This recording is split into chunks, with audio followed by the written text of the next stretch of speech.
Rodolfo Teófilo, um dos grandes escritores, grandes pensadores, grandes nomes cearense, né, no século XIX e século XX.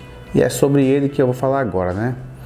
Mas antes de eu trazer para você quem foi essa pessoa, o que ele fez, enfim, suas obras, eu convido a você, se você é novo aqui no canal, se você é nova, para que você se inscreva, tá bom?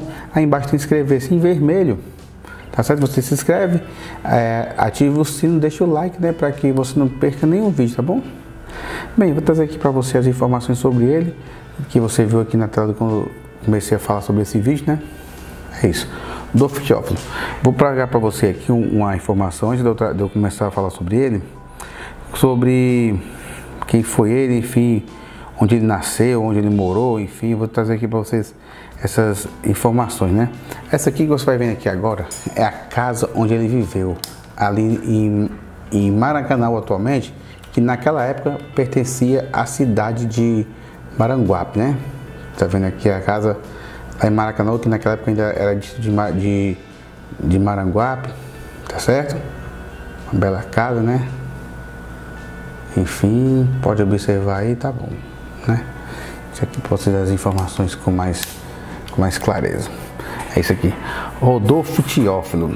Rodolfo Marcos Teófilo. Ele fez história aqui em Fortaleza, né? Mas na verdade ele não nasceu em Fortaleza. Ele nasceu em Salvador, na Bahia, tá bom? Ah, Rafael, mas como é que você vai falar de um cearense que não é cearense, enfim?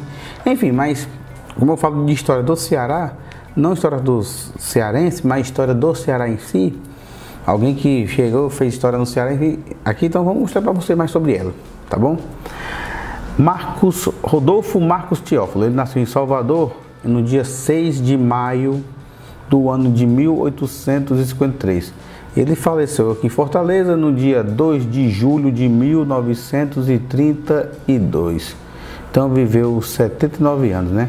Ele foi um escritor, foi um esteticista literário, regional, naturalista, além de poeta, documentarista, cotista, articulista e farmacêutico.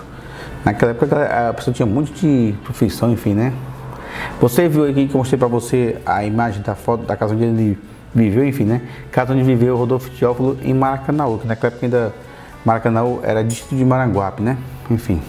Olha, o grande benemérito do Ceará, onde viveu toda a vida, o cotista, romancista, poeta e documentarista, um dos maiores exponentes da literatura regional naturalista brasileiro, que nasceu em Salvador, como eu falei, no dia 6 de maio do ano de 1853, né? Ele era filho e trineto de médicos. Seu pai era Dr. Marcos José Teófilo e sua trisavó era Dr. Manuel Gaspar de Oliveira, já. Nomes muito conhecidos em ruas aqui de Fortaleza. Era para ter uma vida de bonança, porém as tragédias que cercaram sua vida impediram que isso acontecesse. Apesar de ter nascido na Bahia com um mês, olha, nasceu na Bahia, mas com um mês de vida, seus pais se mudaram para cá, para Fortaleza. Cedo ficou órfão de sua mãe, porque ela faleceu quando ele tinha apenas 4 anos. Seu pai então casa-se com a cunhada e teve mais 3 filhos. Quando tinha apenas 9 anos, a epidemia da cólera morbus propagou-se pela capital cearense, quando todos os enfermos de sua casa, exceto Rodolfo, quando todos ficaram enfermos, né? Exceto o Rodolfo Teófilo, o pequeno na época Rodolfo Teófilo. Por ser o único que se manteve saudável, tornou-se responsável para manter a casa. Com 11 anos de idade, ele perdeu o seu pai também, que não deixou recursos financeiros e teve de trabalhar como caixeiro para o próprio sustento e de sua madrasta e irmãos, né? Porque ela casou com a cunhada, enfim, a mãe tinha morrido antes, né? Naquele tempo era muito comum as pessoas casarem com a cunhada, com alguém, enfim, a pessoa não ficava viúva, né? E também como tinha muitas doenças que ainda não tinham algumas partes de saúde que poderia melhorar, enfim, né? Algumas vacinas, esse negócio todo. Não sei se eu estou falando algo que pode seguir a regra do YouTube, enfim. Agora vamos falar aqui sobre a formação. Com suas economias e esforços árduos, trabalhando de dia a dia, quando de dia e à noite estudava, foi aprovado nos exames preparatórios para ingressar no curso superior. Voltou à Bahia e formou-se em farmácia no ano de 1875, pela Faculdade de Medicina da Bahia. Diplomado, dirigiu uma farmácia em Pacatuba, aqui vizinha Fortaleza. Depois, na capital, foi mais tarde professor em Ciências Naturais da Escola Normal. Escola Normal que eu falei aqui no canal já, né? Que é aquela que fica ali, que atualmente é o Colégio Justiniano de Serpa, né? Aqui em Fortaleza, que fica em frente ao Colégio Imaculada Conceição, enfim. E membro de diversas sociedades culturais. Sua obra ficou marcada pela literatura naturalista e que é mostrada A Seca no Nordeste e os Flagelados, que ele mostrou num dos seus livros, enfim. Luta contra a varíola. A partir do ano de 1900, até o final da vida, empreendeu uma batalha pessoal contra a varíola, lutando contra o medo da vacina, sem recursos, em tempo de seca e fome, de migração em massa, e também contra epidemias, enfim, né, e também péssimas condições de higiene. Sem apoio do poder público, enfrentou praticamente sozinho, em 2 oportunidades, a epidemia de varíola, que vitimaram milhares de pessoas em Fortaleza e também no interior do Ceará, no final do século XIX e no início do século XX. Sobre essa epidemia de varíola, teve até já falei aqui também no canal, um caso que faleceram 1.004 pessoas em 24 horas em Fortaleza, menos do que isso. Mas hoje em dia, se você falar, Rafael, mas hoje em dia isso é comum, todo no Brasil, enfim, pode ser. Mas hoje em dia, 2024, estou gravando esse vídeo, ainda não é nem comum 1.000 pessoas morrerem em Fortaleza num dia só. Quanto mais naquela época que a população era 30.000 pessoas, 50.000 pessoas, e morreu 1.000 pessoas num só dia, porque por conta de que teve uma grande epidemia de varíola, que juntou justamente naquela época daquela seca grande que teve aqui no Brasil, né, que foi a maior seca do Brasil, que foi no século XIX, entre 1877 a 1879. Então, voltando aqui à situação. Ele empreendeu sem apoio governamental uma campanha de vacinação contra a epidemia da varíola que se alastrava na cidade. Por causa disso, foi perseguido durante o governo de Antônio Pinto Nogueira Scioli, né, já falei também sobre ele aqui no canal, no qual era opositor, acusado de desmoralizar a autoridade que estava totalmente alheia ao sofrimento do povo cearense. A cólera, que existe infelizmente até hoje, vitimou quase 1/3 dos 6.000 habitantes de Maranguape, na cidade e nas cercanias de Fortaleza, no ano de 1862 e no final das décadas de 1978. Como falei aqui, a história daquela grande seca que teve. A varíola matou 1/5 da população da capital cearense. Depois de assistir o descaso da administração pública, frente à grande epidemia da varíola, em 1878, decidiu iniciar uma campanha de vacinação contra a doença. Aprendeu a fabricar vacina e passou a vacinar o povo no ano de 1901, com a ajuda de sua mulher e um criado. Montado em um cavalo, cuidou sozinho da vacinação em massa pelos bairros pobres de Fortaleza, durante os 3 primeiros anos do século XX, né, que foi 1900 por aí, 1, 2, 3. 1901 no caso, né, que 1900 ainda era século XIX, né? 1901 já era início do século XX. 1, 2, 3. A única limitação à sua filantropia foi a falta de recursos e a infraestrutura, que o problema que tentou contornar criando uma pequena indústria cujos lucros foram utilizados para a construção de uma instituição específica. Somente mais tarde ele criaria a Liga Cearense contra a varíola, tá certo? Contando então com voluntários em praticamente todo o interior do estado na luta contra a doença. Vacinou próximo de 2.000 pessoas em 1902 e não sendo registrado nenhum caso de varíola na capital cearense naquele ano. Você vacinou as pessoas, né? Enfim. E também era daquela época também que tinha aqui Oswaldo Cruz, né? Quando começou a vacinar as pessoas contra outras também doenças, enfim, talvez foi pegando aquela coisa de um do outro, aí vai para frente, né? Rodolfo Teófilo descreve minuciosamente como foram os primeiros anos de sua campanha de vacinação, em 1901 a 4. Em sua obra que ele fez no seu livro Varíola e vacinação no Ceará. Nela também menciona como desenrolou a trajetória de varíola pelo estado do Ceará, com várias páginas detalhando a epidemia do ano de 1878 e o dia dos 1000 mortos, como falei aqui agora, considerando o pior dia da epidemia da varíola no Ceará, que, como falei aqui, é o dia dos 1000 mortos, né, que foram 1004, né?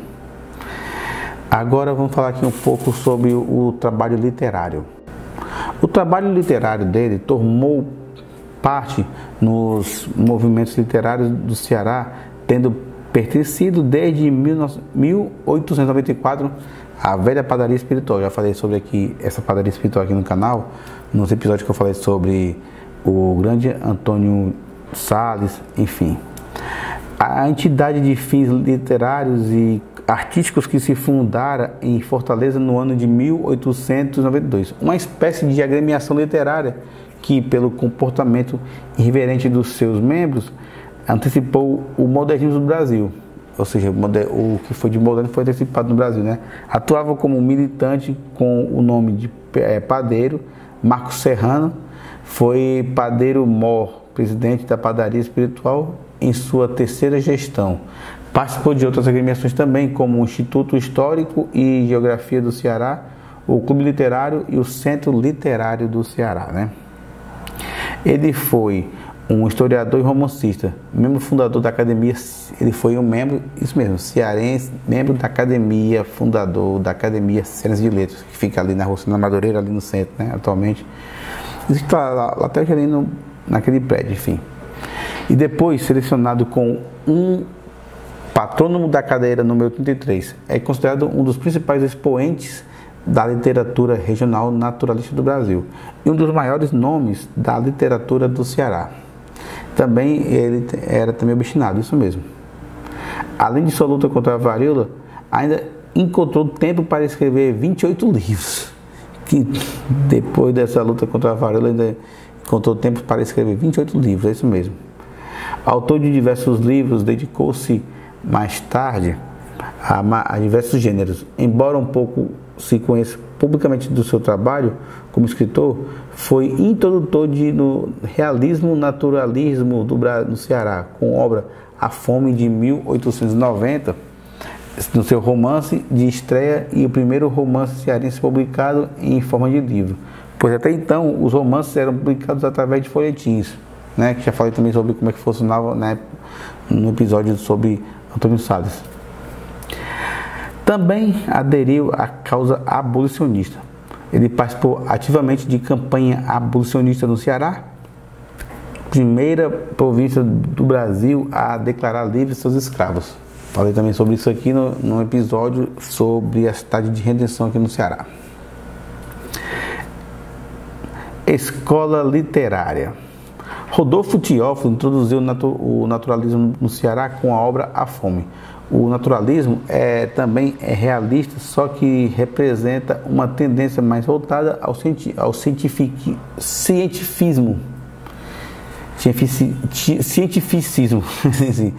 corta aí, sei lá, com a aplicação das teorias científicas em voga da época, dando ênfase às personagens, ao cientista e ao patológico, ou seja, considerando o homem de sua condição animal. Daí a produção literária naturalista apresenta o chamado romance experimental ou romance da tese.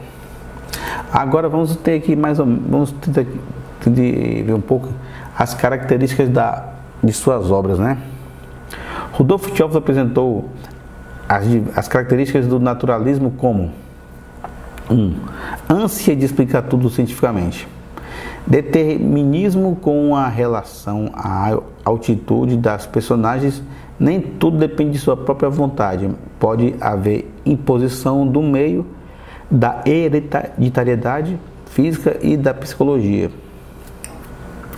Homem e outros elementos na natureza são vistos como sujeitos às mesmas leis de evolução. Homem é encarado como produto da raça e no meio ambiente. Como isso aí? Olha, isso aqui é interessante que ele falou. Homem é encarado como produto da raça e do meio ambiente. A gente vê isso aqui até hoje, isso aí, né? Lá em 1900 alguma coisa a gente já falava sobre isso aí já, né? Temos hoje esse negócio de aquecimento global, isso e aquilo. Aí depois falavam que era aquecimento global, depois falaram agora que é mudança climática, mas só coisa de blá blá blá, enfim. As personagens são semelhantes entre si, na medida que os apresentam desequilíbrios característicos de sua condição, preferência e ambientes em que predominam a miséria e a ignorância. Olha aí, preferência a ambientes que predominam a miséria e a ignorância. Assim está o homem, né? Ou seja, querendo ganhar em cima de quem está mais lascado, aí que ela está mais ainda. Infelizmente, pode deixar eles sempre amordaçados. E o animalismo. Além disso, sua obra ficou marcada pelo exagero em que mostrava a seca do Nordeste e tipos flagelados caracterizados como excesso. Teófilo escrevia pela transformação social que acreditava ser possível a partir da literatura de suas obras, defendendo-se de acusações, alegando ao futuro de sua versão sobre a participação de eventos que narrava. Ou seja, ele dizia que não só fazia narrar, mas não participava, mas está aqui mostrando, né? As obras eram especialmente planejadas para atingir uma temporalidade que ele sabia não poder controlar.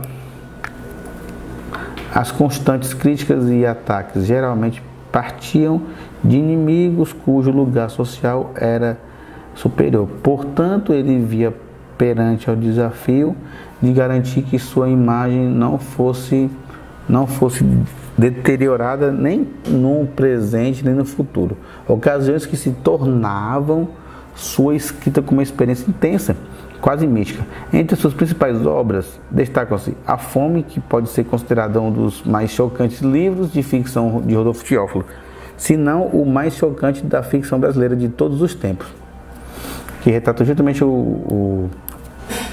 a história lá da seca do século XIX, entre 1878 a 79.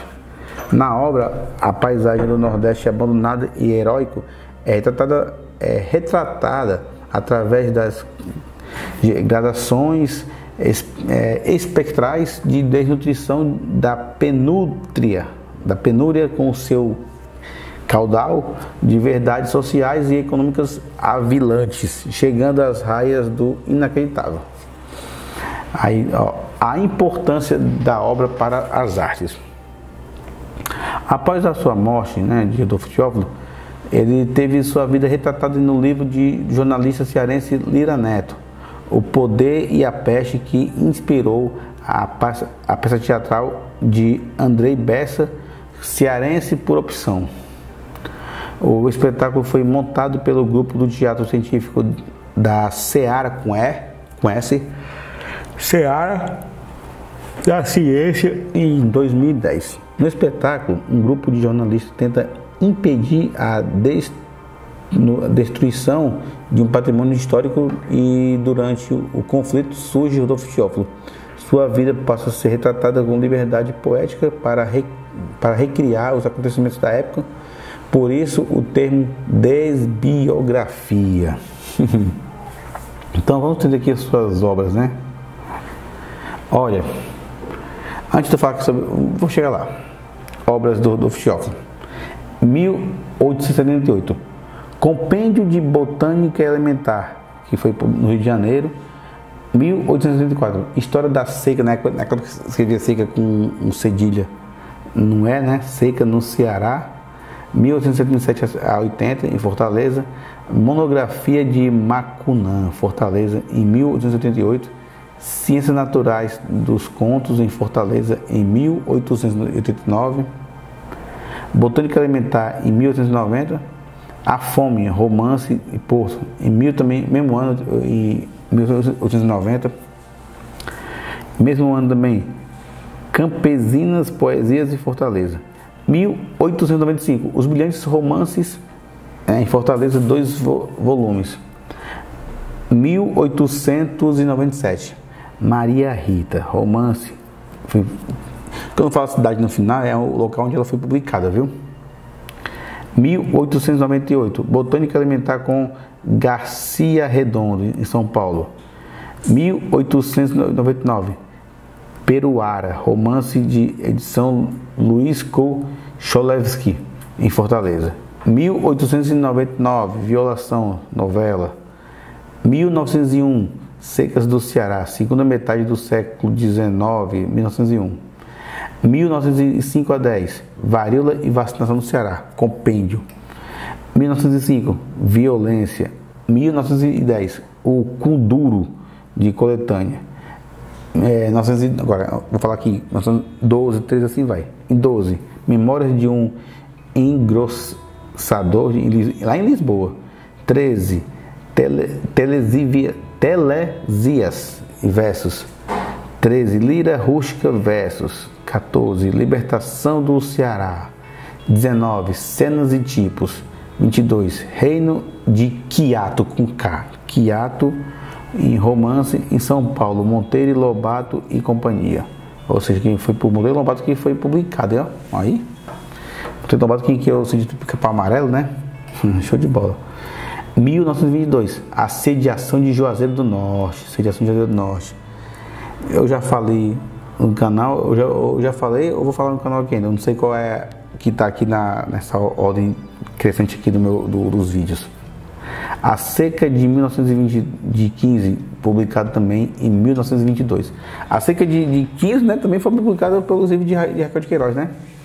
1919, Seca de 19, outra seca também do Ceará na época, que esse foi publicado também no mesmo ano, em 1922. Nessa época a grafia é a seguinte: C, E, com acento no E, ou SE, com acento no E, o C e o A. 1924, Os Meus Óilos, artigos, Rodolfo Teófilo faz críticas aos seus adjuntos críticos. 1927, O Caixeiro. 1931, Coberta de tacos e artigos. E A Quinzena de um Periódico Literário. O inventor da cajuína, vamos ver aqui. Segundo a Raquel de Queiroz, né, Deus também a tenha, foi uma grande escritora, depois falarei sobre ela também aqui no canal com mais detalhes. Ele se deve à intenção da cajuína, bebida não alcoólica e popular do Nordeste brasileiro, principalmente nos estados do Piauí, Maranhão e Ceará. Conforme artigo de Ednilo Gomes de Soares, com acento lá no A, o Instituto Histórico, Geográfico e Antropólogo do Ceará, Rodolfo Teófilo ganhou a medalha de ouro numa exposição nacional no Rio de Janeiro pela sua criação e produção da bebida cajuína. Excelente qualidade. Então ele foi o criador, né? Então deve estar com patente aí como tela. Eu não sei se a patente ainda está gerando para a família dele, enfim. Mas tudo aí. Então é isso aí, meu amigo e minha amiga que me acompanharam aqui no canal. Se você gostou, mais uma vez, sobre a história de Rodolfo Teófilo, que você está vendo aqui na imagem, tá certo? Mais uma vez eu peço aquela moral aqui no canal, tá bom? Para que você se inscreva no que tá aqui, Rodolfo Teófilo, né? Tá certo? Então tá aqui ele. Então é isso aí, meu amigo e minha amiga que me acompanharam aqui no canal. Se você gostou desse vídeo, dá o like no canal, se inscreva. Aí embaixo tem inscrever-se em vermelho, tá certo?